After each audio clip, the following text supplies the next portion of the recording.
The thing about routines is they sneak up on you. One day you're answering a phone call because it's polite, and the next you're reaching for your phone before the alarm because you know his voice will be waiting. That's how it started with Adrian. Morning check ins became the kind of small luxury you don't admit you're counting on. His voice, still soft with sleep, asking if I'd made coffee yet. Mine, pretending to be annoyed that he knew me well enough to predict my order before I did. At first, I told myself it was harmless, just friendship with good lighting. Two colleagues easing into familiarity. He made it easy, never too much, never invasive. He asked questions that weren't the usual small talk.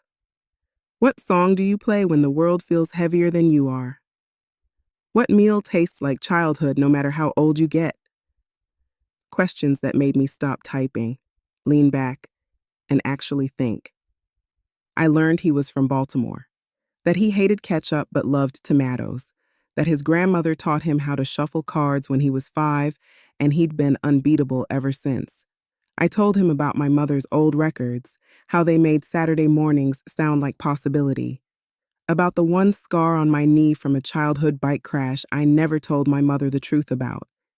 He laughed easily, but not cheaply, the kind of laugh that felt earned, the kind that made you feel like you'd given someone a gift.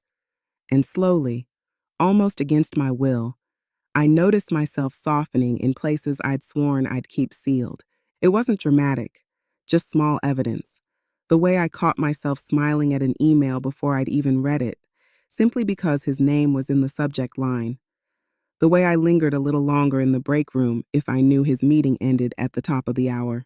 The way I replayed his compliments in my head when the day threatened to turn sharp.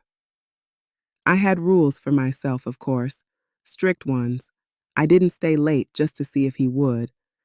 I didn't let his number live under a nickname in my phone. I didn't tell my friends about him. Some things, I reminded myself, are safer unspoken. But rules bend when routine starts to feel like oxygen, and he had a way of turning ordinary days into something you wanted to notice. One Wednesday, he sent me a playlist titled, "For When the Copier Hates You." It was absurd, mostly funk and 90s pop, but I played it on repeat until the last jam cleared and the stubborn machine finally cooperated. Another day, he dropped a paper crane on my desk, made from a Post-it, without a word. Later, he told me his sister used to make them for luck. I carried it in my planner for weeks. There was never a big declaration, just the quiet accumulation of small truths. And then one afternoon, when most of the office had already cleared for a department-wide meeting, I called him to my office. He stepped in, curious, and before he could ask what was up, I kissed him. It wasn't planned. I just knew I didn't want to wonder anymore. The kiss was a spark, and what followed was fire. We lost ourselves in the heat of it, in the unspoken hunger that had been simmering for weeks. There, against the quiet hum of a copy machine down the hall and the distant sound of a hallway door clicking shut, we let go of every line we'd carefully drawn. Clothes weren't flung. They were peeled away like layers we no longer needed. We didn't speak, not because there wasn't anything to say, but because our bodies already knew. It wasn't just passion, it was recognition. And when it was over, we didn't crumble or panic. We got dressed in silence, in sync, both a little breathless and a little stunned. He looked at me like he saw all of me. I smiled like I'd just stepped into something dangerous and beautiful at once. We made it to the meeting just in time. I have no idea what was said in that room.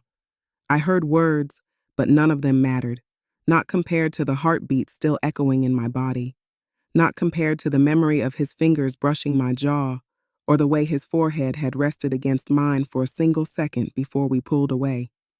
He sat 2 chairs down, said nothing, but when our eyes met, it was like the noise of the room disappeared. Not a word was said, but I could feel him. I could feel everything. I wonder if he felt it too. And that's how it started. Some nights we met after hours, my office door closed, the lights dimmed, sometimes every day, sometimes every other, always the same electricity, the same risk, the same rush. No promises were made, but we were both showing up like we meant it until the silence. It began as a flicker.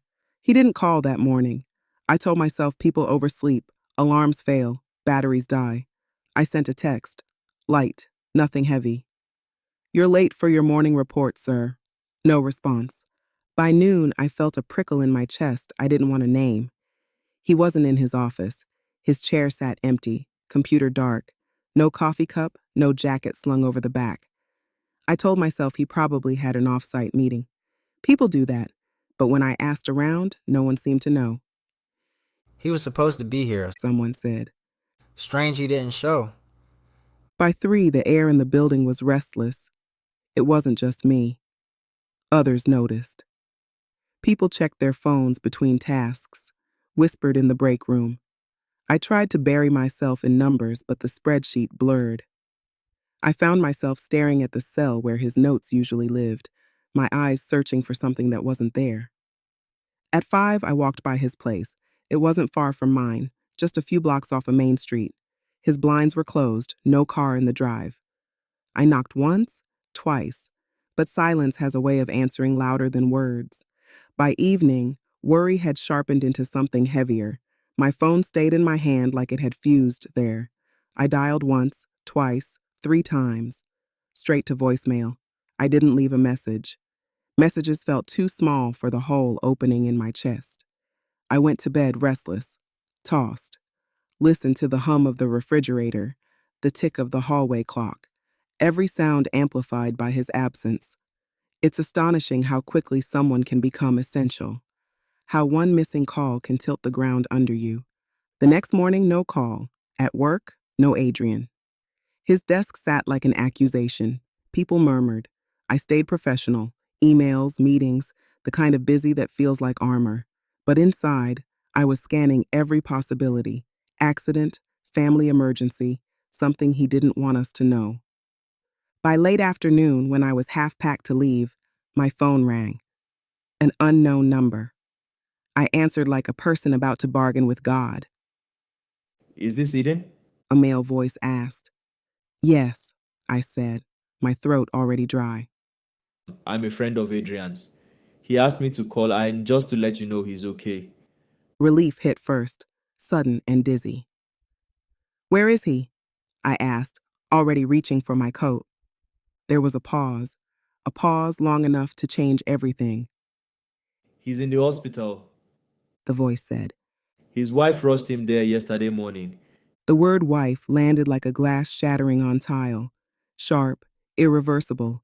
Wife, not friend, not girlfriend. Wife.